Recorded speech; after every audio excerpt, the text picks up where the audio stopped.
Hi viewers, welcome to our channel. ప్రస్తుతం మనతో పాటు ఇమ్మంది రామారావు గారు సీనియర్ జర్నలిస్ట్ ఉన్నారు. వారితో ఒకసారి మాట్లాడదాం. సార్ నమస్కారం. సార్ నమస్తే బాబు. సార్, ఈ ఎలక్షన్స్లో ప్రజలు తనకు ఘోర ఓటమిని అందివ్వడంతో జగన్మోహన్ రెడ్డి గారు భావోద్వేగానికి గురయ్యారు. సార్, ఆయన ప్రెస్ మీట్ పెట్టి మాట్లాడడానికి చూస్తున్నాం. లోపటి నుంచి కన్నీరు బయటకు వస్తున్న దాన్ని ఆపుకుంటూ ఆయన మాట్లాడడం మనం చూస్తూ ఉన్నాం. సార్, అంటే ఓటమికి ఎక్కడ దాని కారణం ఏంటో ఆయనకి ఇప్పటికీ కూడా అర్థం కావట్లేదు. అంటే ప్రజలకు అంత చేశాము, మహిళలకు చేశాము, అమ్మఒడి అందించాము, చిన్నపిల్లల ఎడ్యుకేషన్ గురించి ఇవన్నీ చేశాము కూడా, అయినా ప్రజలు ఎటువంటి తీర్పు ఇస్తారని చెప్పేసి ఊహించలేదు. దీన్ని సమీక్ష చేసుకుంటామన్నట్టుగా మాట్లాడుతున్నారు. మరి ఆయన ప్రెస్ మీట్ పైన ఆయన భావోద్వేగానికి గురవడం పైన మీ ఒపీనియన్స్? ఈయన తాలూకు భావోద్వేగానికి గురవుతూ ప్రెస్ మీట్లో మాట్లాడిన మాటలు వింటుంటే నాకు ఇది మొత్తం తన కొడుకు కూడా ఇంద్రజిత్తు కూడా చచ్చిపోయిన తర్వాత రావణాసురుడు ఒక్కడే తన కోటలో తన ఆ మందిరంలో కూర్చొని బాధపడుతుంటాడన్నమాట. శ్రీలంకలో ఆయన పరిపాలన ఎలా ఉండేది తెలుసా? రామరాజ్యం అంటారు కానీ రామరాజ్యం కాదు, దాన్ని మించిన రాజ్యంలాగా ఉండేది. అంత సర్వతోముఖంగా సుభిక్షంగా ఉండేది అన్నమాట. ఆయన ఆలోచించాడు, నా ప్రజలకు ఏం తక్కువ చేశాను? బంగారమా, డబ్బా, ఇళ్ళ, వాకిల, ఏం కావాలో అది ఇచ్చాను నేను, ఏం కోరుకుంటే అది ఇచ్చాను నేను అని. ఇలాగే మానస చాలా బాగుంది. అది రావణ మానసం అనేది రావణుడి తాలూకు ఎలా మనసులో బాధపడతాడో అదంతా చూస్తే మనకి కూడా ఏడుపు వస్తుంది. కానీ నువ్వు పరాయి పురుషుడు తాలూకు పిల్లల్ని ఎత్తుకొచ్చేసావు. దీనిమంటే ఏమిటి? శూర్పణఖనేమో ఆ రాముడు లాంటి వాడినేమో స్వాధీనపరచుకోమని చెప్పేసి పంపించావు. దీని మాట ఏమిటి? తర్వాత నీకు కళ్ళకు ఎవరైతే ఎదురుగా వస్తారో వాళ్ళు పూర్తిగా కడతీర్చావు. దాని మాట ఏమిటి? అంటే నీకు ఎదురుగా ఎవరు బ్రతకూడదా? అష్ట దిక్పాలకులను కూడా తన అధీనంలో ఉంచుకున్నాడు. అంటే 8 దిక్కుల్ని పరిపాలిస్తారు కదా, అందరినీ కూడా తన అధీనంలో ఉంచుకున్నాడు, తన పాదాక్రాంతం చేసి ఉంచుకున్నాడు అన్నమాట. అది తప్పు కాదా? ఇలాంటి తప్పులన్నీ ఎన్నో చేశాడు. పరాయవాడి భార్యని తీసుకొచ్చి మండోదరి పెళ్లి చేసుకున్నాడు. అది తప్పు కాదా? అందువల్ల మనం చేసిన తప్పులు మనకు తెలియవు, చూసేవాళ్ళు తెలుస్తాయి. నువ్వు ప్రజావేదిక కొట్టిస్తావు, అది తప్పు కాదు. మనుషులు సుధాకర్ని చంపించావు, తప్పు కాదు. నా ఎస్సీ అంటావు, ఒక ఎస్సీని చంపించావు, తప్పు కాదు. ఎంతమంది ఆడవాళ్ళు పూర్తిగా కనిపించకుండా మాయమైపోయారు, అది తప్పు కాదు. నువ్వు నీ పరిపాలించమని మంత్రివర్యులను నియమించినట్టయితే వాళ్ళు అడ్డగోలుగా సంపాదించుకుంటున్నారు, ప్రజలకు అందవలసిన డబ్బుని నొక్కేస్తున్నారు, స్వాధీనం చేసుకుంటున్నారు, అది తప్పు కాదు. నీ పరిపాలనా సౌలభ్యం కోసం ఇన్ని శాఖలు పెట్టి ఇన్ని శాఖల్ని సుభిక్షంగా చూసుకోమని చెప్పి పంపించినట్టయితే ఒకడైనా ఒక శాఖలో కరెక్ట్గా పనిచేశాడే, అది తప్పు కాదు. అందువల్ల తిట్టేవాడికే ప్రమోషన్ అని చెప్పినట్టయితే అందరూ అడ్డగోలుగా తిడుతూ ఈరోజు జనాలకు దూరం అయిపోయారు, ఆపోజిట్ వర్గానికి దూరం అయిపోయారు, జనాలకు కూడా దూరం అయిపోయాడు కదా. ఈరోజు కొడాలి నాని బతకగలడా? రోజా బతకగలదా? అంబటి రాంబాబు బతకగలడా? అరే అది అనిల్ కుమార్ యాదవ్ బతకగలడా? తర్వాత పేరుని నాని బతకగలడా? రోడ్డు మీదకి వెళ్తా కొట్టేస్తారు. అయిపోయింది కదా. నువ్వేమనుకుంటున్నావు? వీళ్ళందరూ నీ శ్రేయోభిలాసులు, ప్రాణాలు ఇచ్చి కాపాడుకుంటారని అనుకున్నావా? ఒకరిని రమ్మని చెప్పండి ప్రాణాలు ఇవ్వడానికి. ఇప్పుడు ఏమంటారు? ఎంత చెప్పినా వెళ్ళలేదురా బాబు అంటారు, అంతే కదా. ఈరోజు నువ్వు ఆలోచించి జరిగిపోయిన తర్వాత ఈరోజు ఎంత ఏడిస్తే మాత్రం ప్రయోజనం ఏముంది? మళ్ళీ 151 అని క్యాండిడేట్లతో మ్యాండేట్ ఇవ్వడం అనేది చిన్న విషయం కాదు. మళ్ళీ జీవితంలో వచ్చినటువంటి అపురూపమైన అవకాశం. మరి నువ్వు నిలబెట్టుకోలేకపోయావు.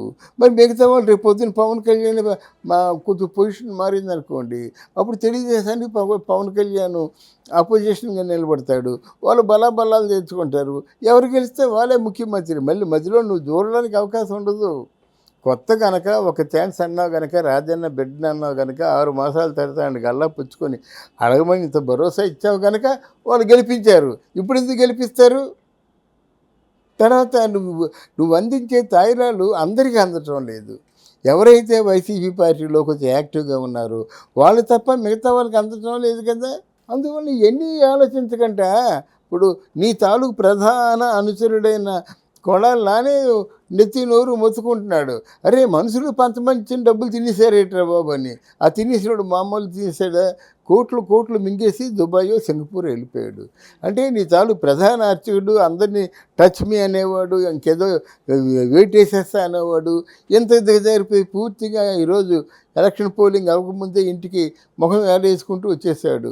ఆ పక్కనే పరిటాల రవి కనుచరుడు అనిపించుకున్నటువంటి కొలవినేని వంశీ ఇద్దరు నడుచుకెళ్ళిపోతున్నారు. కారులో ఎక్కడానికి కూడా వాళ్ళకి అవకాశం లేదు, కారుని రమ్మలేదు. అంటే మానసిక స్థితి అది. ఎదురు నడిచిపోతున్నారు.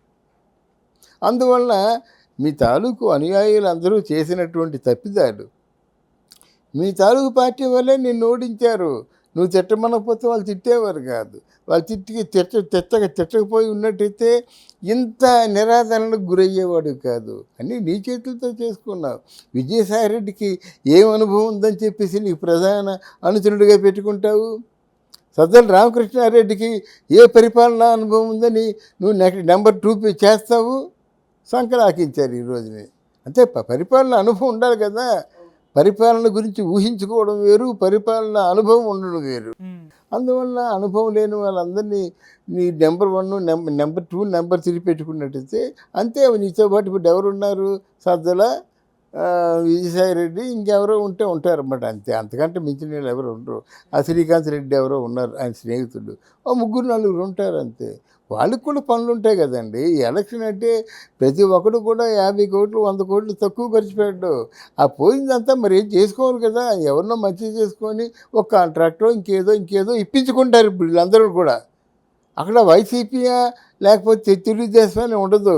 ఎవరు వెళ్ళి మన ముఖ్యమంత్రిని బాగా ప్లీజ్ చేసి కన్విన్స్ చేసి టెండర్లో అందరికంటే నేను తక్కువ చేసేస్తానని కన్విన్స్ చేసినట్టయితే వాడికి ఇస్తాడు టెండరు. చిన్న టెండర్లు కాదు కదా, మా 1000 కోట్ల టెండర్లు, ఒక 2000 కోట్ల టెండర్లు అయితే అందులో ఖచ్చితంగా ఎంత జెన్యున్గా పనిచేసినా సరే ఒక 750 కోట్లు మిగులుతాయి. చాలు కదా. అందువల్ల నీ వాళ్ళు కూడా డబ్బే ప్రధానం, నువ్వు తర్వాత.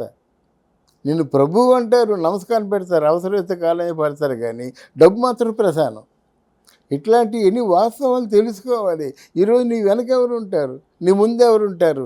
ఆ రోజు నువ్వు జైలుకి వెళ్ళినప్పుడు నీ చెల్లి కాబట్టి నీకు నేనున్నాను అన్నయ్య అని చెప్పేసి జగనన్న వదిలిన బాణం అనుకొని బయలుదేరింది. ఇప్పుడు ఎవరు వెళ్తారు? నీ భార్య భారతి వెళ్తుందా? అరే ఈ సొంత తల్లే జగన్ ఓటేయొద్దని చెప్పింది అంటే ఇంట్లో వాళ్ళు దూరం అయిపోయాయి కదా, తల్లి దూరం అయిపోయాయి కదా, మొత్తం అందరికీ దూరం అయిపోయాయి కదా. ఇప్పుడు నీ దగ్గర ఎవరున్నారు? రేపు నీకు ఆ కేసులను ఎవరు పరిష్కరిస్తారు? ఎవరు అండగా ఉంటారు?